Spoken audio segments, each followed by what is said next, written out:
Yes, thanks so much. It's a real honor to be in this list of speakers and at this event. And yeah, the previous talk is a great warm-up. So to get my conclusions up front, I learned that that's how you do it in business, so I'm trying to do that. My summary of what I'm going to say is that we need global, public, meaning freely available, tools and data and understanding that support those things to assess climate risk.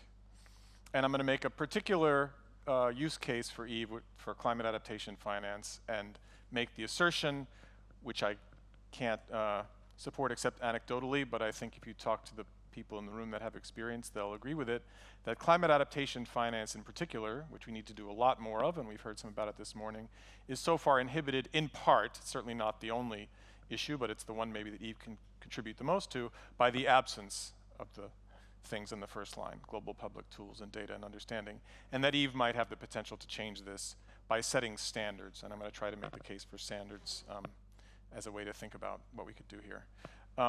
So this is going to be a bit of a follow-on from the previous talk. I'm an atmospheric scientist. The group of colleagues that I'm in, we work with the insurance industry on hurricane risk for about the last 10 years. And so I'm giving you that perspective as well as United States perspective. These are some articles from last year where Hurricane Ian did a lot of damage in Southwest Florida. It wasn't an unprecedented event or a off-the-charts event, but it was a bad event. But it led to this kind of debate that you haven't seen before, I think, in the United States at least, and in the insurance industry, where climate change is being taken much more seriously as at least one of the factors, certainly not the only factor, as you just heard, but one of the factors that might have contributed. It almost doesn't matter. The attribution almost doesn't matter. It's just the fact that it's adding more uncertainty led the industry, the insurance and reinsurance industry, to suddenly think anew about why are we insuring hurricanes in Florida? Maybe we shouldn't be doing this. I think they are still in fact doing it, but this, if they were to pull out, this threatens the real estate market in Florida and the economy of the United States. So this is the climate uncertainties, this is no joke for our economy.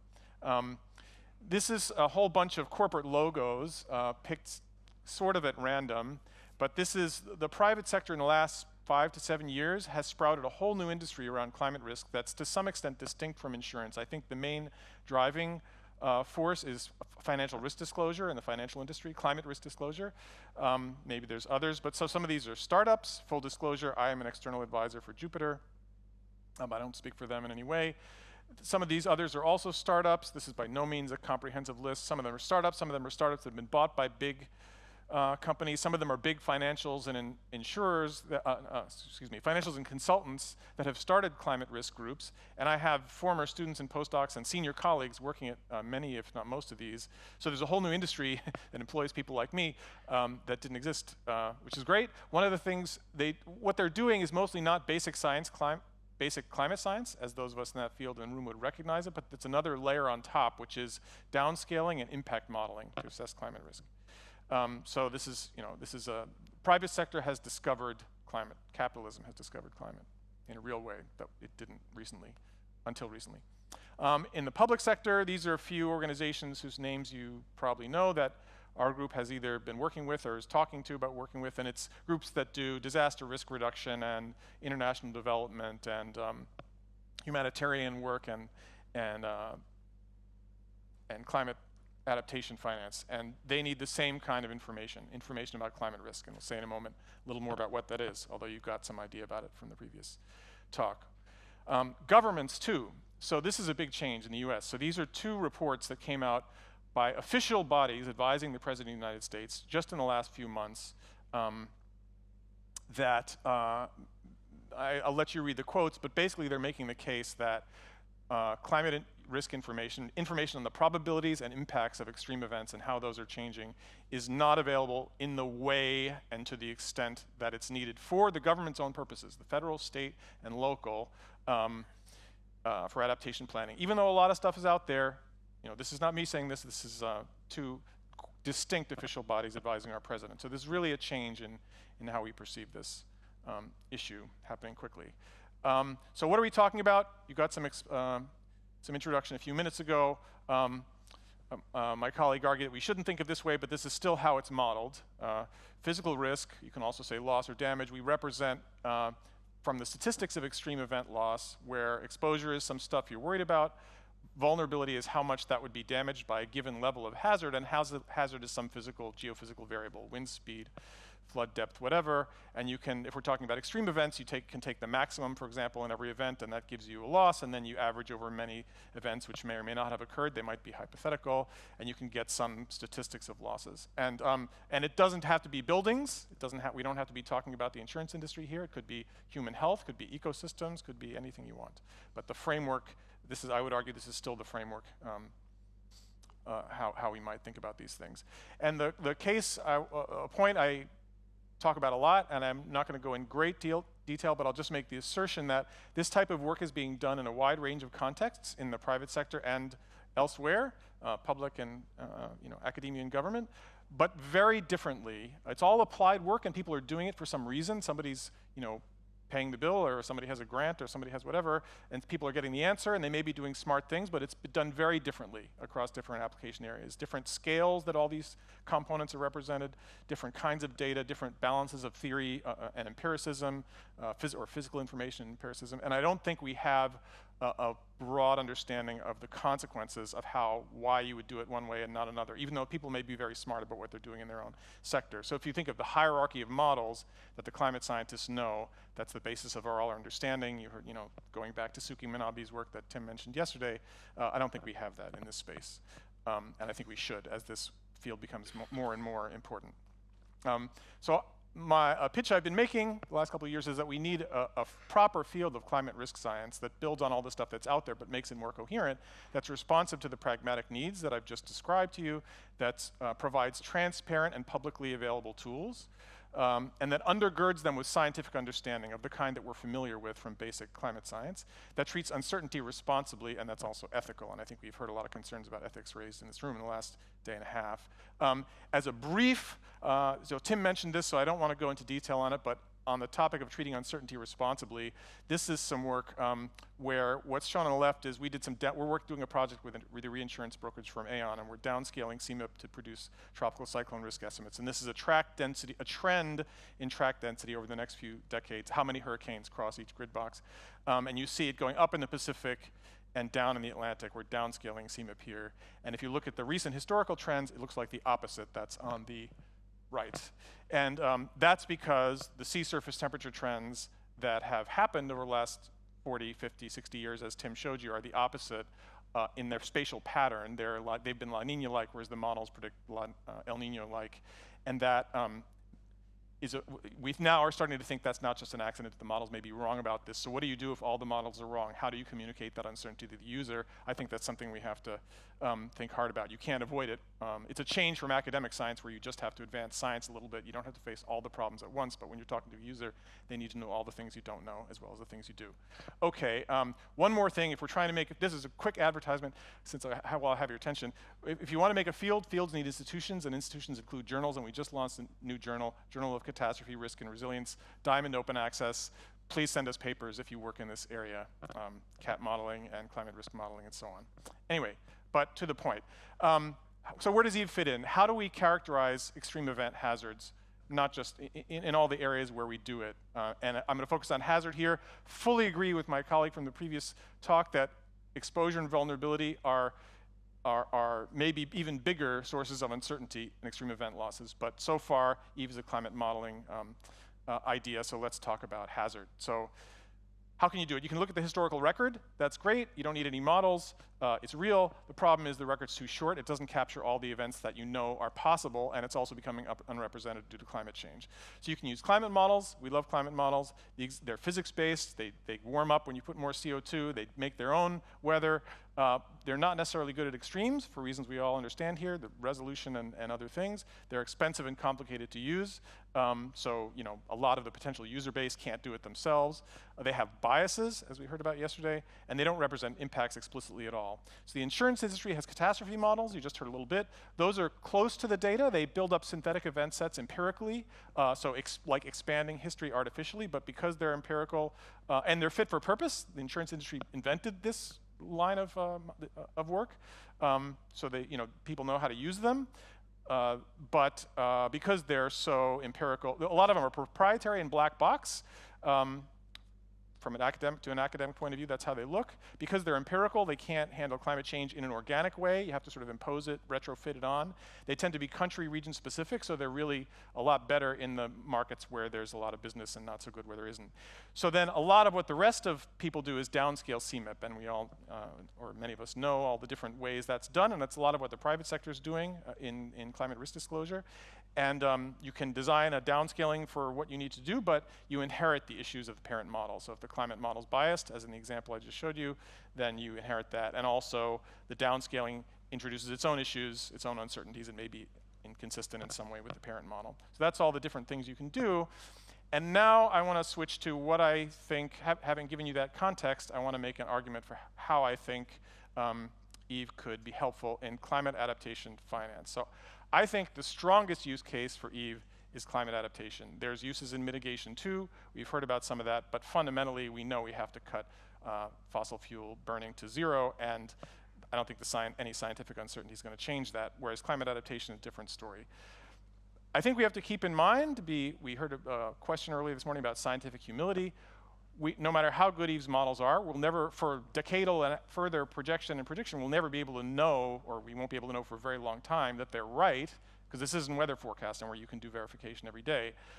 But Eve could be transformative by setting a global standard and unlocking adaptation finance. And I think standards, I'm going to spend the rest of the next few minutes making the case that I think standards is a useful way to think about this. In my experience over the last few years, I've had a certain modest amount of exposure to a few projects in what you might call climate adaptation finance. There's a few other people in the room who know more than me.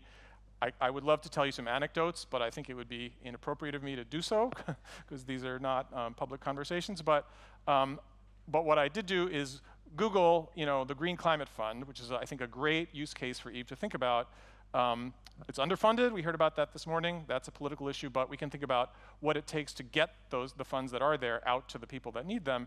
And so this is a quote from a recent decision taken by the Green Climate Fund about how they make their decisions. And it says, these are just some brief excerpts. The bold is I put there. It says, the countries that want to get Green Climate Fund money should use the best available information about climate risk, evidence-based analysis, and show that their activities are going to be effective adapted responses to the impact of specific climate change hazards based on best available information and data. So you see that there's a demand for data and for standards and for evidence, which makes sense. And this is the Green Climate Fund. It's just one example, but any funder is going to want this, including private capital, whether it's philanthropic or whether it's investors seeking returns. Anybody's going to want to see some kind of evidence base. It's not to say that these decisions can or should be made purely on a scientific basis, but there has to be some scientific basis to enable them. And the problem is that often the places that are most deserving of the funds are the most data poor. And the private sector data are generally expensive. Sometimes companies philanthropically give their stuff away, and that's great, but I don't think the world can count on that. And the quality of all data, public or private data, is inconsistent and hard to assess. You have to have a lot of expertise to know what the difference is between one data source and another and why they look completely different. And sometimes even a lot of expertise doesn't do it. What I think Eve could do, what a vision for success could look like, is it could set a new standard.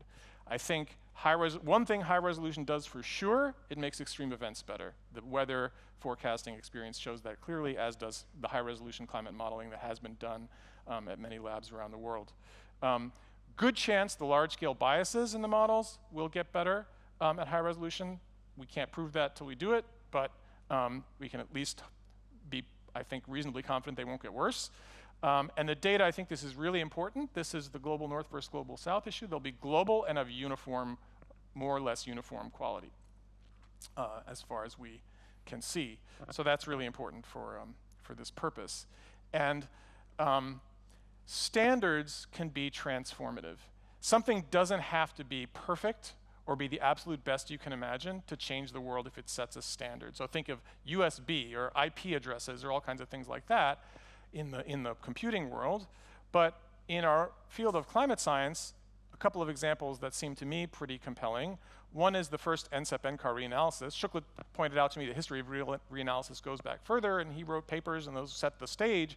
But when this first product came out, which was in the 90s, I was a postdoc at the time, it was really transformative because it was open, everybody could get it.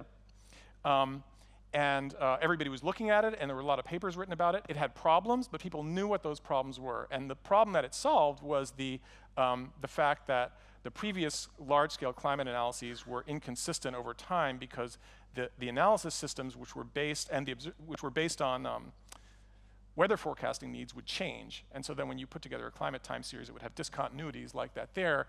But by using the same data assimilation system, it smoothed those out, and now you could do it for climate studies. That idea was old by the time this came out, but what that first reanalysis did was make it a standard by putting it out there and drawing wide scrutiny to it, including making the problems well understood. CMIP3, not the first one, but the one where they made the archive open for the first time, let everybody who had the expertise at least, do multi-model ensemble analysis, look at many climate models at once, and that changed the field too in a big way. So something these had in common is that they were open, they were available to everybody, they were scientifically state-of-the-art, which doesn't mean perfect, but it means everybody believes it's about as well as you can do with today's science and technology. And the fact that they were used by a lot of people and under a lot of scrutiny leads to a certain amount of trust. That's where trust comes from. As well as another thing is broad participation. I mean, CMIP3, a lot of countries put models in there, and they're treated somewhat democratically, which some people think we shouldn't, but I think there's value to it because people have buy-in then. Okay, some challenges. What are the reasons this could be hard? First, a few scientific ones. Because of the high computational cost of running at kilometer scale, EVE will have small ensemble sizes, and for extreme events, you need to have a big sample. That's what CAP models do. So some inflation to make the ensemble bigger using machine learning or lower resolution models will be important, and I think there's some scientific challenges how to do that, but let's imagine we can do it. Will resolution fix the biases? We don't know, but it's a good, you don't know until you try. The serving data at scale by machine learning on top, if you read the white paper, using something like ChatGPT to get everybody the data they want. I don't think that's been done, this is all new ground, so these are challenges. But I think the one I want to talk about in my last slide, which is next, is I think the biggest challenge for EVE is going to be, as you've heard raised in this room over the last day and a half, it has to be sufficiently responsive to real user needs, inclusive and equitable, pluralistic, to take Debbie Cohen's term, and trusted. So this is my last slide. I don't have the time here, nor really the expertise to say how to do this, but I just want to make an assertion or a proposal, or whatever you want to call it, a claim, an urging that EVE should treat the problem of how to make climate information best serve society. That should be taken as seriously as the scientific problem of how to produce the best climate information. I don't think we can understate this. There's lots of climate services out there, but we're thinking on a bigger scale, and I don't think we can underplay the scope of this need. I don't think EVE can or should be overly prescriptive upfront about how to do this. We can talk about it over the next 3 days, but if we think we're going to solve it, we're kidding ourselves, certainly to the extent that it's a bunch of physical scientists like me. I think we should focus first on structure and process and governance, not what we think the outcome should look like, but what the process is that makes everybody feel that it's going in the right direction. I think you have to hire good people to figure it out. EVE should have people whose job it is, you can call them climate translators or boundary workers, people whose job it is to think about the users. Who are they? What do they need? And give those people real resources and power within the institution, including influence, a way to feed back to the science and the technology. I think machine learning and AI can allow the service provision to scale. It's true you can't talk to every user. That's great, but it can't be the only thing. If it's going to be successful, there's going to have to be broad and deep and ethical engagement with human users, and success will depend on that. So thanks so much for your attention, and I look forward to the conversations.